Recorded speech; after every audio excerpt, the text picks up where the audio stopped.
Hello, thanks for watching Too Much, Willie Nelson.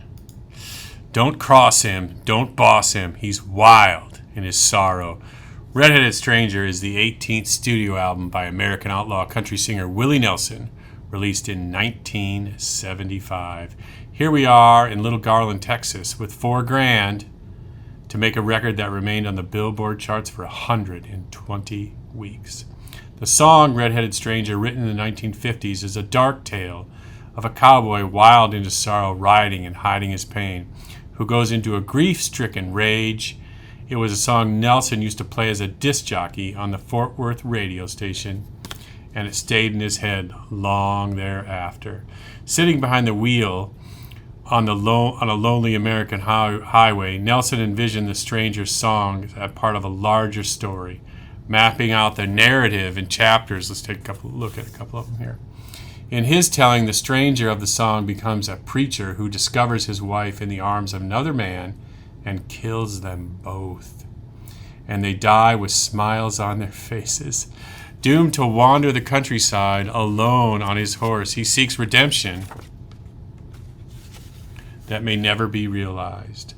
Nelson worked his old ballads into a roster of country stanzas he reckoned that would naturally inhibit the preacher's mind. Eddie Arnold's "I Couldn't Believe It Was True," a brief jaunty number, stands in for the moment when the preacher discovers that his wife has forsaken him.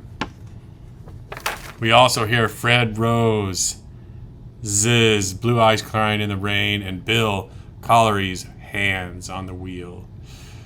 Deliberately spare arrangement echoes the stranger's existential loneliness, relying mostly on guitar, piano, and drums. Nelson summoned a small crew of musicians in the studio, including his sister Bobby Nelson, who is pictured here. Let me go the other way. Additionally, longtime drummer Paul English, you remember Paul from Me and Paul, Bucky Meadows, Mickey Raphael, Jody Payne. But until The Redheaded Stranger, music critic Chet Flippo wrote in Texas Monthly, the genre had offered scant escapism and almost no fantasy. Nelson, for the first time, allowed country music to dream big and beautiful. Nelson converses with the genre's roots, but sends them into uncharted and previously forbidden territory. These songs are simple and raw, and the music stripped down to the barest bones. Redheaded Stranger is the western part of country and western. My picks that click, Blue Eyes Crying in the Rain, considered to be the centerpiece here. Let's take a look at that song tracks. Time of the Preacher, a thread that runs repeatedly through this album. Bandera, the instrumental. Hands on the Wheel, which would appear not only in Electric Horseman, but later in the TV program Yellowstone and probably 100 other places. And of course the title track, Redheaded Stranger, not Redneck Stranger. That's a different thing. I have a quote from Willie Nelson to wrap it up.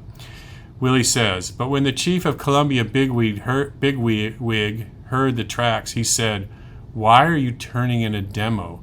'Ain't no demo,' I explained. 'This is the finished product.' 'Can't be. It's too rough. It's too raw. It doesn't sound like a finished record.'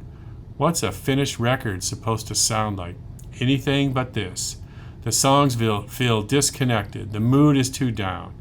And the sound is too far flat. You need to go back in and polish it.' 'That ain't gonna happen,' I said. 'You're shooting yourself in the foot, Willie.'